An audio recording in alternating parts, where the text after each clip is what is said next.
Ravi de vous retrouver, nous sommes en direct avec Anne Hidalgo. Est-ce que vous considérez que les primaires à Marseille, à la fois folkloriques, chaotiques et avec un vainqueur, c'est une bonne chose pour l'ensemble de la gauche dans la perspective des municipales ou c'est un peu bizarre comme système? Non, c'est un système qui est très positif. En tous les cas, il y a eu 23 000, je crois, ou 24 000 votants. Ce qui est quand le succès populaire est incontestable, mais le résultat était bizarre. Succès populaire incontestable, en plus des votants qui se déplacent. Là, c'est pas un système par Internet ou par procuration. Les gens sont venus voter, ce qui est quand même extrêmement positif. Je pense que là, Patrick Mennucci est légitimé. Et donc, je lui souhaite bonne chance pour cette campagne des municipales qui s'ouvre pour lui. Après une primaire comme celle qu'ils ont connue, il faut rassembler. Ça prendra peut-être un peu de temps. En tous les cas, j'ai vu hier... Samia Ghali faire ostensiblement la tête et faire siffler quand même le président de la République. Bon, ça, c'est pas acceptable. Mais en tous les cas, j'ai vu hier quand même une image de rassemblement. Voilà, moi, c'est ce que je me suis évertuée à faire depuis de longs mois à Paris. Rassembler ma famille politique, aller au-delà, puisque j'ai aujourd'hui le soutien aussi du PC à Paris qui viendra avec moi au premier tour. Donc voilà, le rassemblement, c'est vraiment quelque chose d'indispensable pour gagner. Pourquoi dites-vous que c'est inacceptable qu'elle ait fait siffler le président de la République ? Alors, en tous les cas, faire siffler le président de la République, c'est pas quelque chose que je peux approuver. Mais c'est pas l'enjeu de la soirée d'hier. L'enjeu de la soirée d'hier à Marseille, c'était que Marseille a maintenant un candidat qui est légitimé par effectivement une primaire qui a été très large. Qualifiée de consternante par Jean-Claude Gaudin. Oui, qu'est-ce que vous voulez qu'il dise ? Il va pas dire le contraire. Enfin, ce qui est consternant, c'est quand même l'état de sa ville. Et j'espère que là, il va y avoir une équipe pour relever le flambeau, comme nous sommes, nous, à Paris, très engagés pour notre ville aussi. Mais si je vous pose ces questions d'entrée avant qu'on parle de l'Arda, c'est vrai que les dossiers ce matin ne sont pas très favorables à la gauche. C'est quand même que, finalement, elle a perdu Samia Ghali, mais elle a engrangé pas mal de voix, c'est-à-dire une dizaine de milliers, sur un positionnement qui est à la fois un peu populiste et qui est carrément un positionnement presque d'opposition à l'égard du pouvoir, des ministres, Marie-Arlette Carlotti, etc. Alors, est-ce qu'il ne faut pas, pour vous, s'inspirer non pas de sa défaite, mais d'un positionnement, disons, plus libre à l'égard de ceux qui gouvernent le pays? D'abord, moi, je suis parisienne. J'ai suivi un peu de loin, puisque je suis très engagée dans ma campagne, j'ai suivi un peu de loin la campagne marseillaise. Vous savez, moi, je suis ancrée à Paris, j'ai parlé du projet pour ma ville, j'ai rassemblé sur un projet, j'ai rassemblé sur une culture politique. On est assez loin de ce que connaît Marseille. D'abord, mes amis à Marseille sont dans l'opposition.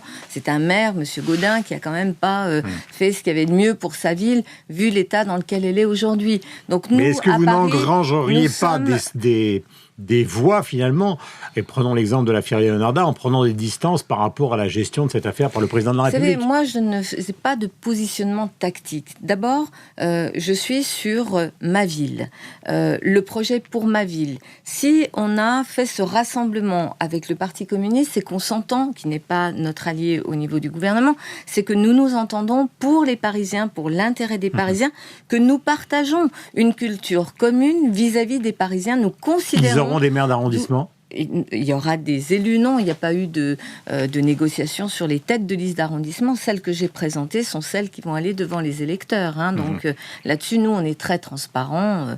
La droite est dans un autre film. Mais donc, moi, j'ai voulu rassembler à la fois sur nos valeurs communes, sur cette culture politique qui est la nôtre. À Paris, la gauche, depuis 2001, avec Bertrand Delanoë, a appris à travailler ensemble, a appris aussi à surmonter ces différences, mais en tous les cas, pour l'intérêt des Parisiens. Donc moi, c'est ce que je construis pour les Parisiens.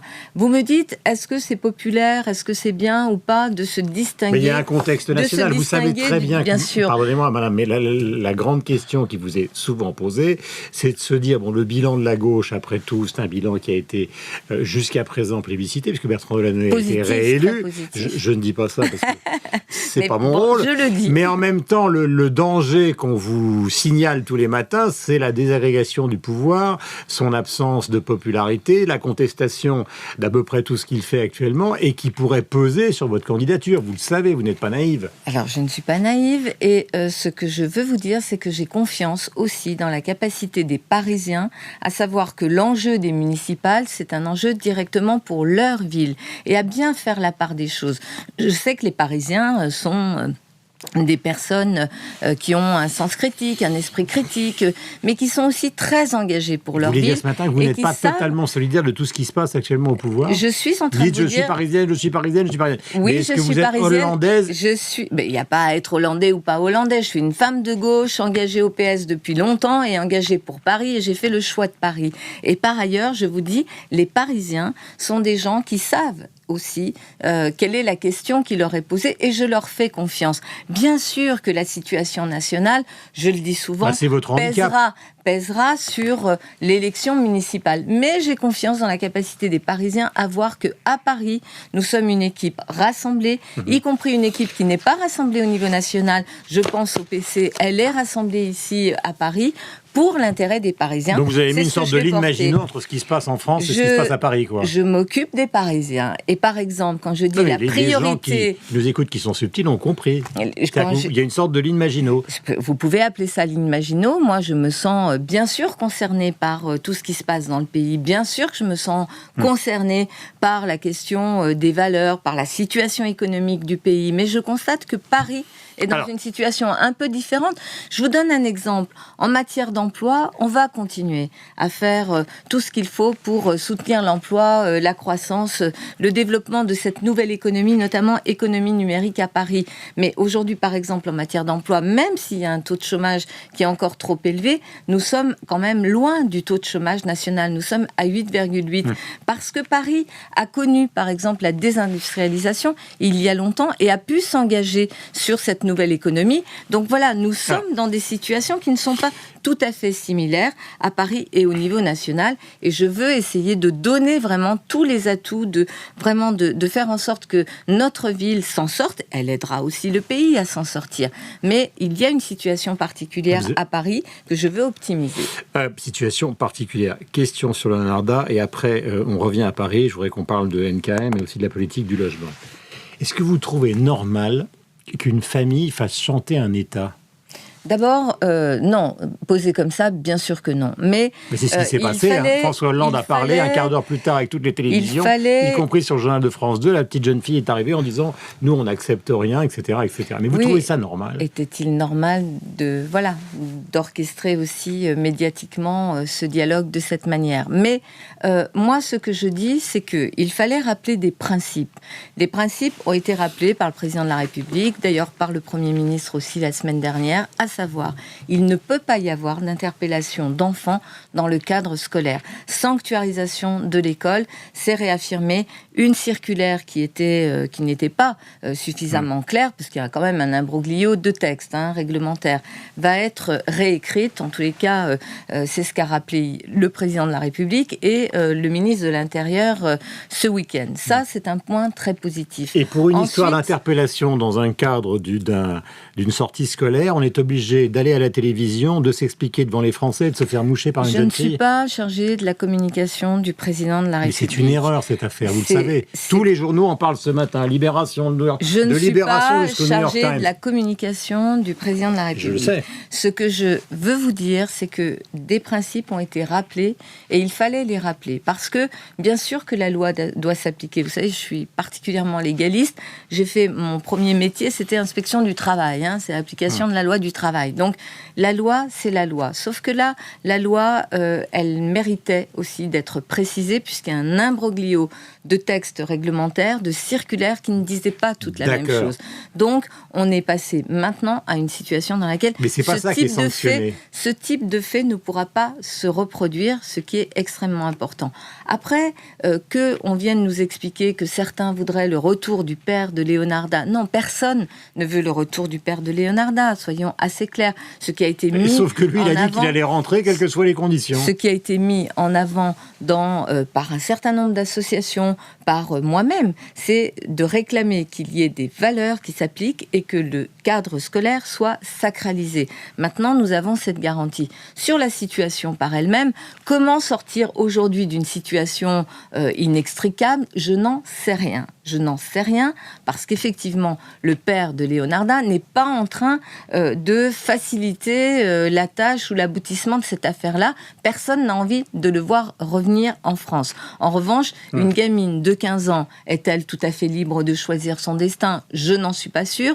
Et une gamine de 15 ans va se voir sans doute empêchée, y compris dans une scolarité assez chaotique, d'après les rapports, mais une scolarité qui lui était quand même possible ici. Tout ça, c'est terminé, c'est derrière nous. Ce qui compte aujourd'hui pour moi, c'est le rappel des principes et des valeurs et de la sacralisation du cadre scolaire, la sacralisation du cadre scolaire et le discernement nécessaire dans ce genre de situation. Je pense qu'il aurait été peut-être plus judicieux que ce soit le ministre de l'Intérieur ou le Premier ministre qui s'exprime. Voilà. Donc il y a une erreur. Et je ne suis pas là pour condamner, voilà, ça va. Je ne vais pas rajouter 1 euro dans le jukebox. Mais c'est normal que je vous pose la question. C'est normal que vous me posiez la question. Parce que c'est tout normal le monde s'en émeut de cette histoire-là. Oui, d'accord, ça va. Parce que quand on dit la sanctuarisation... On peut aussi passer à autre chose. Mais je vais terminer là-dessus. Quand on parle de sanctuarisation, effectivement, de l'école, finalement, tout le monde est d'accord. Sauf que dans le détail, on regarde qu'elle ne frappe pas vraiment en cours, que le père n'est pas franchement sauvard. Enfin, tout ça, on a l'impression d'un roman de Tolmolf, quoi. Ce que l'on sait a posteriori,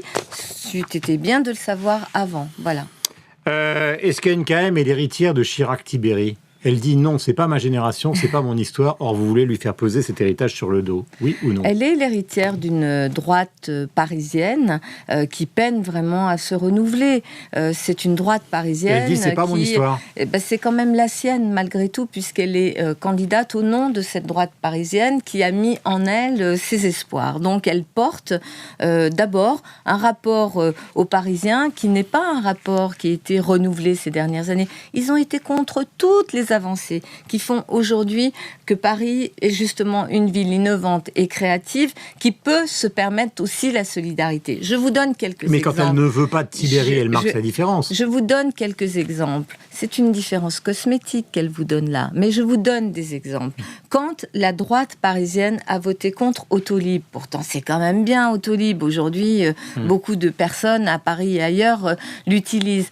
Non seulement la droite parisienne a voté contre, mais Madame Kosciusko-Morizet, lorsqu'elle était ministre de l'Environnement, a tout fait pour empêcher que Paris puisse bénéficier à l'époque des aides pour installer les bornes électriques. Je vous donne un autre exemple. Et là, elle était en accord total avec la droite parisienne. Je vous donne un autre exemple. Dernière question. Les quais, les voies sur berge qui ont été reconquises par la population, qui sont une grande réussite.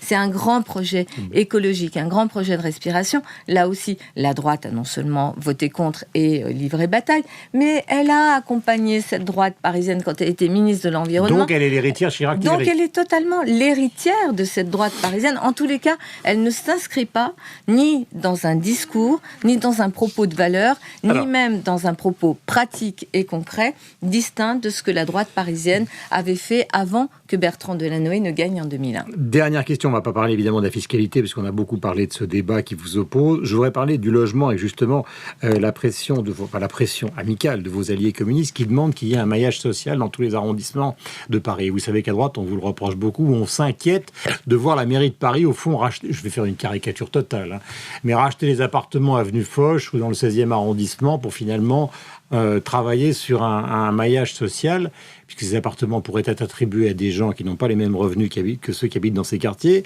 mais avec un coût exorbitant. Est-ce que c'est effectivement la réalité de ce que vous voulez faire ? D'abord, la droite parisienne... Je sais que c'est une caricature. La droite parisienne, conforme effectivement à ce qu'elle est, continue à vouloir l'entre-soi. Nous voulons effectivement qu'il y ait un rééquilibrage, ce que nous avons commencé à faire. Moi, mais à quel coût ? Je m'engage avec, notamment d'ailleurs, ça a été un des éléments de l'accord que l'on a passé avec le PC, je m'engage d'abord à faire du logement la priorité numéro 1. D'accord. Je veux produire. Mais est-ce que vous allez racheter une fortune au tarif du marché des appartements pour les réattribuer socialement ? J'ai fait des propositions très claires, elles sont sur la table depuis déjà plusieurs semaines. Je veux faire un choc sur le logement. D'abord, aller à 30% de logements sociaux d'ici à 2030 sur l'ensemble de Paris. Et je veux aussi tenir toute la chaîne du logement et proposer proposer ce que j'ai fait au privé, au secteur privé, qu'il s'engage lui aussi à réaliser les logements qui manquent aujourd'hui, qui sont des logements intermédiaires en location, mais à des prix inférieurs à ceux du marché. La droite parisienne est dans la caricature, moi je suis dans la recherche de solutions. Merci Anne Hidalgo d'être venue nous voir ce matin. Je sais que la situation était un peu compliquée, mais il fallait poser toutes ces questions, c'est tout à fait normal. Bonne journée à vous, vous êtes sur Radio Classique et sur LCI, on va retrouver sur LCI Magali et Christophe et évidemment Sophie Paolini sur notre bien-aimée radio Classique.